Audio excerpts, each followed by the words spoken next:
যে 2024 সাল হচ্ছে কি আমাদেরকে বুঝাইতে পারছে যে হচ্ছে 2024 আমরা প্রশ্ন করতে শিখাইছে, আমাদের ব্যত্যয়গুলো কোথায় সেটা শিখাইছে। এটা হচ্ছে মানে আমরা এখন আমাদের ডিসিশন আমাদের নিতে হবে, এটা আমাদের নেওয়া প্রয়োজন। এই জিনিসটাই হচ্ছে 2024 সালের অর্জন। না হলে পরে দেখেন আমি 2 দিনে একটু নিশ্চিত ছেলেমেয়ে যেমন নাসিরুদ্দিন পাটোয়ারি তার সম্বন্ধে অনেকে বলে যাচ্ছে কি অনেক খারাপ কথা বলতেছে অনেকে, কিন্তু সে তার কয়েকটা কালকে তার একটা ইন্টারভিউ শুনলাম খালিদ মহিউদ্দিনের ওখানে, সে কিন্তু যেদিন জিয়াউর তারেক জিয়াকেও যে কেন করছেন প্রশ্নগুলো সে উত্তর দিছে। তারেক জিয়ার ওয়াইফ তার প্রোটোকল কোন প্রোটোকল মেনটেন করে, কে কোন প্রোটোকল, এই যে প্রশ্ন করতে শেখা আমার কাছে মনে হচ্ছে এই যে ইয়াং ছেলেপেলেদের প্রশ্ন করতে পারা রাষ্ট্রকে, রাষ্ট্রে যারা এত বড় পজিশনে আছে, আমি জাস্ট উদাহরণ হিসেবে বললাম যে মানুষের ভিতরে এই সচেতনতা আসছে। তো সুতরাং আসলে আমাদের আসল স্বাধীনতার একবারে আমরা খুব ফুট স্টেপটা ফেলতে পেরেছি। 24 সেটাই করেছে। এতদিন পর্যন্ত আমরা স্বাধীন ছিলাম না এবং 24 আমাদেরকে মানে শেখাইছে যে আমরা কি চাই। ওকে হাসিন ভাই, আপনি শাহিন ভাই চমৎকার ভাবে অ্যাড করেছে, জিয়া ভাই চমৎকার ভাবে অ্যাড করেছে।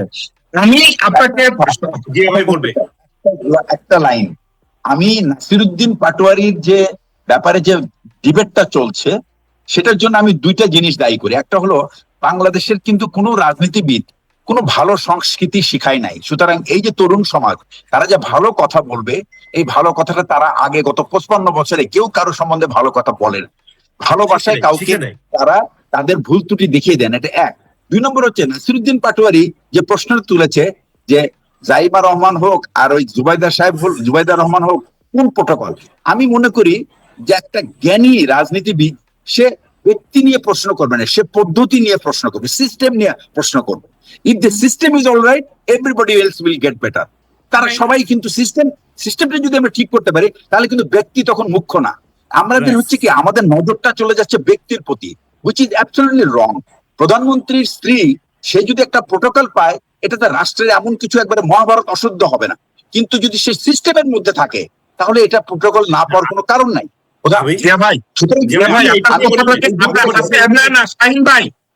আপনার দুজনে একটু থামেন। জিয়া ভাই, আপনাকে আমি আপনার এই কথাটাকে আমি একটু রিবার্ট করি।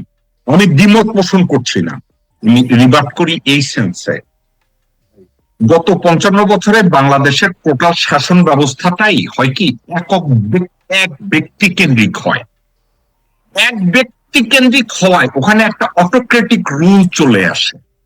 আপনি নিজে চিন্তা করে দেখেন, বগুড়ার একজন এমপি, তার নাম হচ্ছে শাহে আলম, তাকে এমপি বানানোর পরে প্রতিমন্ত্রী বানানো হইল। ওনাকে এবং এমপি বানানোর সাথে সাথে উনি গ্রামের নামকরণ করলেন মেয়ের নামে, ইউনিয়নের নামকরণ করলেন ছেলের নামে, কলেজের নামকরণ করলেন বউয়ের নামে, তারপরে গার্লস স্কুলের নাম করলো শাশুড়ির নামে। এখন টোটাল সাবজেক্টটা কি জানেন? সাবজেক্ট হচ্ছে যে ব্যক্তি কেন্দ্রিক।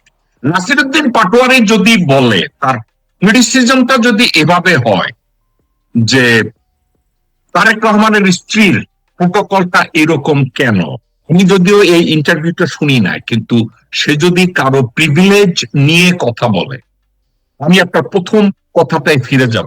জিয়া ভাই, আপনার প্রথম কথাটা ছিল গত 55 বছরে রাজনীতিবিদরা একজন আরেকজনের সম্পর্কে কখনো সম্মানসূচক কথা তারা বলতে শিখে নেয় বা কাউকে শিখায় না, কোনো উদাহরণও তৈরি করে নাই। আজকে নাসির পাটোয়ারি যদি এই কথাটা বলে, তাকে কোনদিন তারেক রহমান বা কেউ একজন ডেকে বলছে যে তোমারে আমরা আসো গণতন্ত্র শিখাই? ওনারে কেন ডাকে নাই জানেন জিয়া ভাই? প্রথমেই বলবে গোরখুদর কাব্বাসরা জিতানোর জন্য আমারে ল্যাং মাইরা ফালাই দিছেন, ওইখান থেকে ওসমান হাবিরে মাইরা ফালাইছেন, আমারে কোন গণতন্ত্র শিখাবেন আপনারা? নাসিরুদ্দিন পাটোয়ারির এই কথার জবাব কি কারো কাছে আছে? নাই তো জিয়া ভাই, কারো কাছে নেই। আমি আপনার কাছে আসছি জিয়া ভাই। হাসিন ভাই, আপনি কিছু একটা বলছিলেন, শাহিন ভাইয়ের কথাও আপনি শুনেছেন, জিয়া ভাইয়ের কথাও শুনেছেন। আমি দুইজনের কথাই শ্রদ্ধার সাথে দেখি। আমার কেন যেন মনে হয় 71টা ছিল কাগজ সর্বোচ্চ, ওটা যদি মিনিংফুল হতো তাহলে 24-এর দরকার ছিল না। আপনি এভাবে দেখেন কিনা? আপনার কথা সঠিক ভাই। একটা কথা বোঝার চেষ্টা করেন, একটা যুদ্ধের সম্পূর্ণ কাজ হলো গোয়েন্দারা 90% কাজ করে দেয়। আমরা হিল ট্যাক্সে যুদ্ধ করি মনে করেন, ওই গাইড যদি ঠিক মতো নিয়ে যায় আমরা অ্যাচিভমেন্ট দিই, কষ্ট নাই। আমাদের মুক্তিযোদ্ধারা সব কাজ করে দিছে, এইখানে পাকিস্তানি আছে সুন্দর করে পিছনে চলে গেছে, মুক্তিযুদ্ধ সব কাজ করে দিছে, মাঝখানে জুসটা খেয়ে গেছে ইন্ডিয়ান আর্মি, আর কেউ প্রতিবাদ করে নাই, কোনো কথা বলে নাই। যুদ্ধের মূল জিনিস শুরু গোয়েন্দা, সামরিক যুদ্ধের কিছু করার নাই তো, যখন শত্রু পিছনে চলে যায় কিছু করতে পারে না, তো সেই কাজটা হাসিন ভাই, করছে। হাসিন ভাই, আপনি দেশের মূল, আপনি কইতেছেন গোয়েন্দা, বাংলাদেশের গোয়েন্দারা হয়েছে রং, আপনার ও ভাই, ডিজিএফআই হয়েছে রং, ডিজিএফআই হয়েছে রং। ভাই ওটা না, আমি বলতেছি মুক্তিযুদ্ধরাই Okay. কাজ করছে, ওরা পাকিস্তানের পিছনে চলে গেছে, পাকিস্তান যুদ্ধ করবো কেমনে? আর আপনি যে গোয়েন্দার কথা বলেন, আমরা এমন শিক্ষা অর্জন করছি, আমাদের ডিজি ভাইরা সব ভারতে পলাইছে, বুঝলেন অবস্থাটা? আমাদের বলা আছে ভারত আমাদের রক্তের বন্ধু, রক্তের বন্ধু হলে আমাদের কি কারণে সেনাবাহিনী দরকার? পয়সা নষ্ট। আমাদের ওইখান থেকে ঘুরে আসতে সময় লাগতেছে, ইনশাল্লাহ সবাই ঘুরে যাবে। ভারত আমাদের একমাত্র শত্রু, আমৃত্যু শত্রু, এবং এখন Okay. আমাদের বদলা নেওয়ার সময়। ওকে, ওকে, শাহিন ভাই, আপনি কিছু একটা অ্যাড করতে চাচ্ছিলেন? না, আমি যে জিনিসটা হচ্ছে যে জিয়া ভাই যেটা কি বলে বলতেছেন, আমি নাসিরউদ্দিন পাটোয়ারির প্রসঙ্গ হঠাৎ করে আমার কাছে মাথার ভিতরে আসলো। আমি যেটা বলতে চেয়েছি যে 24-এ আমাদের অর্জনটা হচ্ছে যেটা আমি বুঝাইতেছি, মানুষের ভিতর প্রশ্ন করতে শেখা, একটা নির্ভীকতা বা নির্ভয় প্রশ্ন তোলা যায়।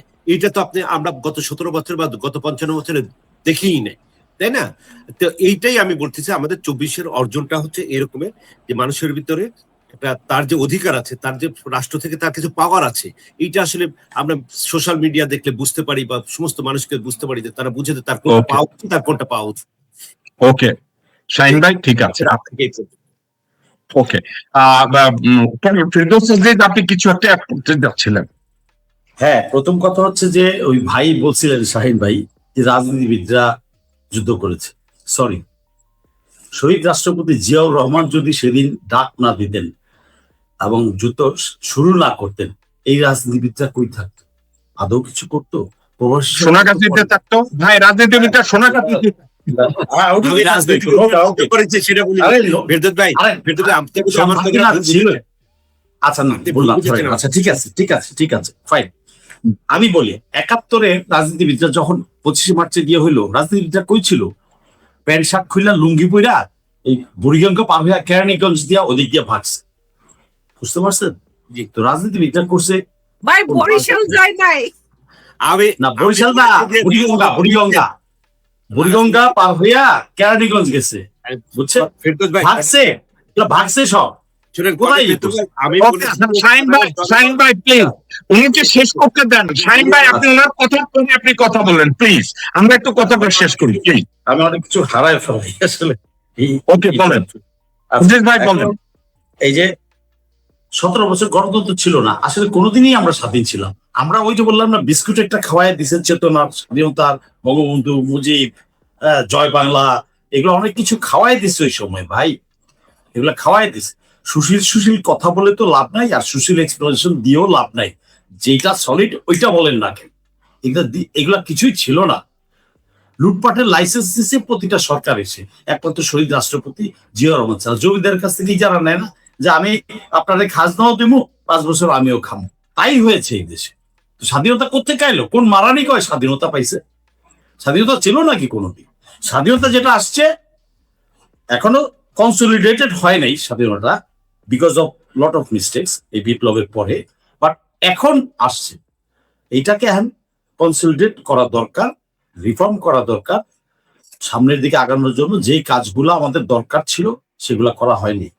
কি সংস্কার, বিচার, আর নির্বাচন একটা হয়েছে, ওটা যে কি হয়েছে না হয়েছে তো সবাই জানে। যাই হোক, আমরা মেনে নিয়েছি। এখন আবার নতুন করে ষড়যন্ত্র শুরু হয়েছে। এই শাওন মাওন কতগুলারে নামাইছে নর্তকী, নামায় লেটেস্ট এডিশন নামাইছে ওই যে কি নাম, আচ্ছা সান্তানা, কি ফারজানা, আচ্ছা যাই হোক, একটা কিছু হইলো। ও দেখেন কিছু করে গেছে। এই শিলং সালাউদ্দিন গত 1 মাস যাবৎ, পুরা জুলাই যাবৎ খোঁচায় যাচ্ছে, কেন ওরা ধরতেছে না? সে জুলাইকে হিট করতেছে।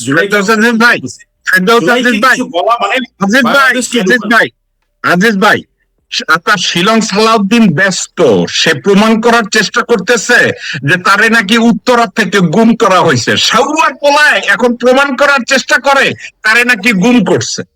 ও কি গুম কমিশনে দিছে, বিচার দিছে? তাই নাই তো। উত্তর বাচ্চা এখন কয়েছে সাংবাদিকদের দিয়া তারে নাকি ওইখান থেকে গুম করা হয়েছে। এগুলা সব এই যে ভাই বললো না স্বাধীনতা পাইছি, ওই যে বললাম না মাথার মধ্যে ম্যাপ হয়ে গেছে ওই সময়ে। আর কিছু সুশীলটা বলবে এই সুশীল দেখাবে, কিসের সুশীল ভাই? ধরশালা সিস্টেম কর, সুশীলতা কি ছিল আবার? এমনি আসবে নাকি স্বাধীনতা? সুশীলতা দিয়ে স্বাধীনতা আছে না ভাই, যেটা 24 দেখায় দিছে। নাও ইউ ক্যান সে যে আমরা সাথে এখন ইন্টারফেয়ার করতে পারে না ভারত, তখন তো ওইখানে দিয়ে দিছে।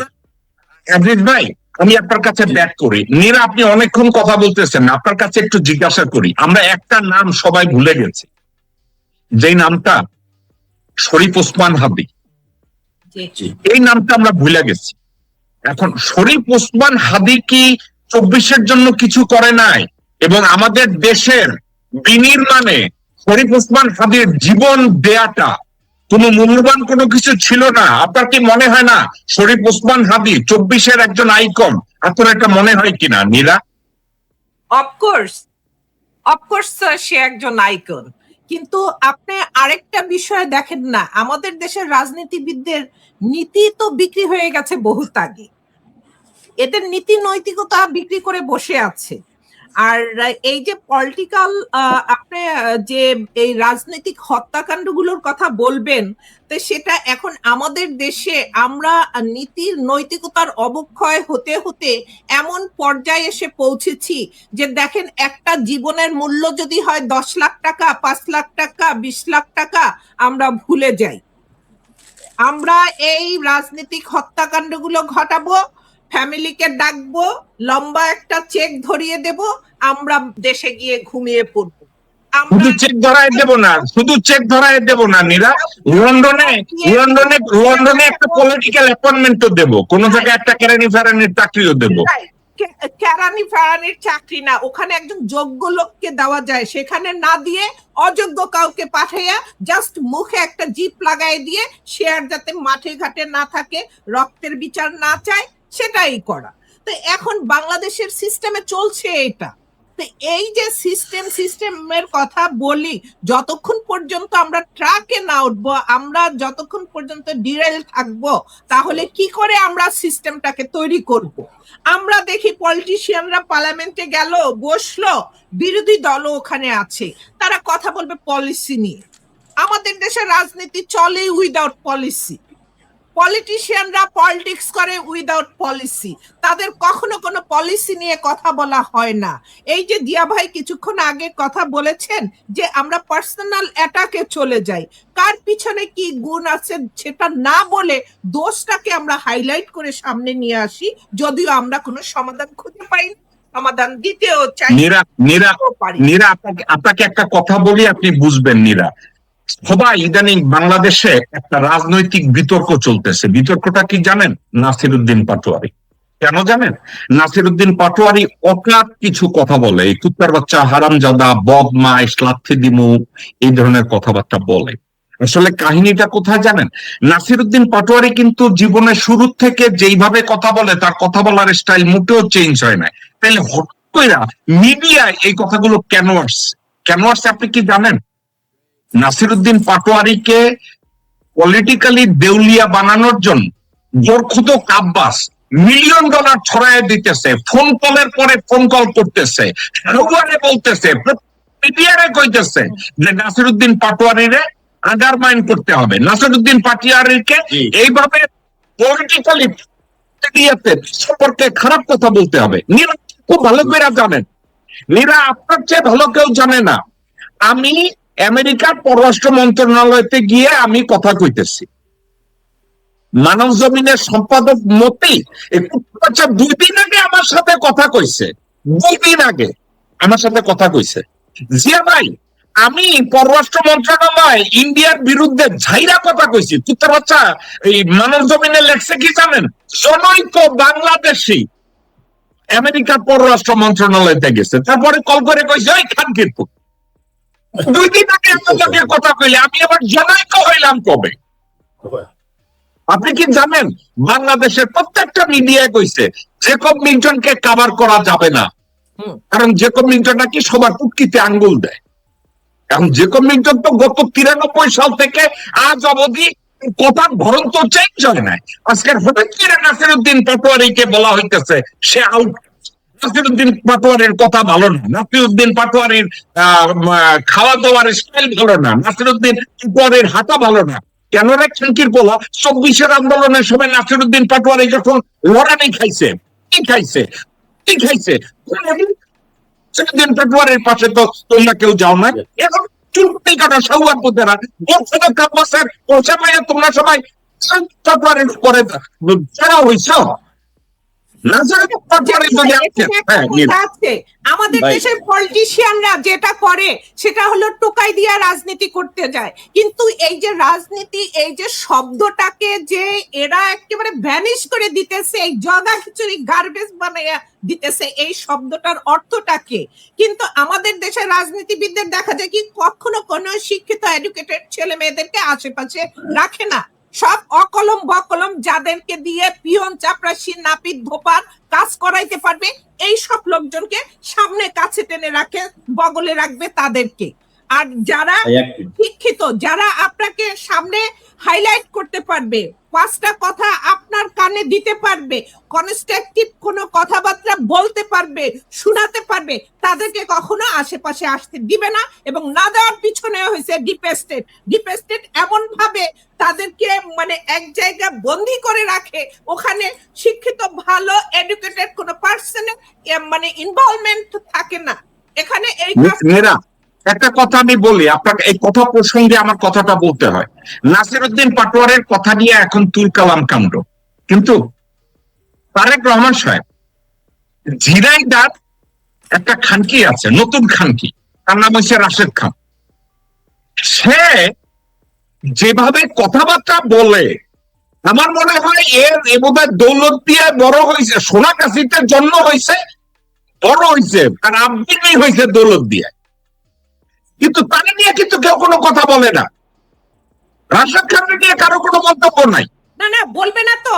এইসব শিক্ষিত ছেলেরা পার্লামেন্টে গেলে এরা কথা বলবে পলিসি নিয়ে, এরা নর্তকী নিয়ে কথা বলবে না।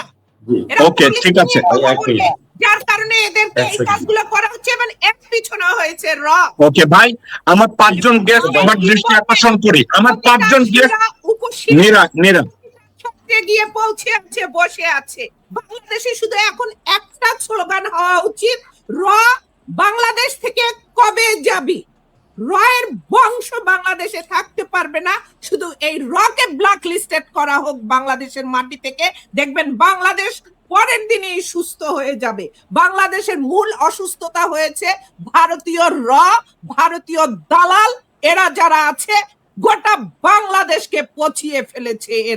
এরা যতক্ষণে বর্তমান সরকারের কাছে একটা দাবি থাকতে হবে, বাংলাদেশ থেকে কবে যাবে, শুধু একটা কথার উত্তর দিতে হবে এবং একটা কথাই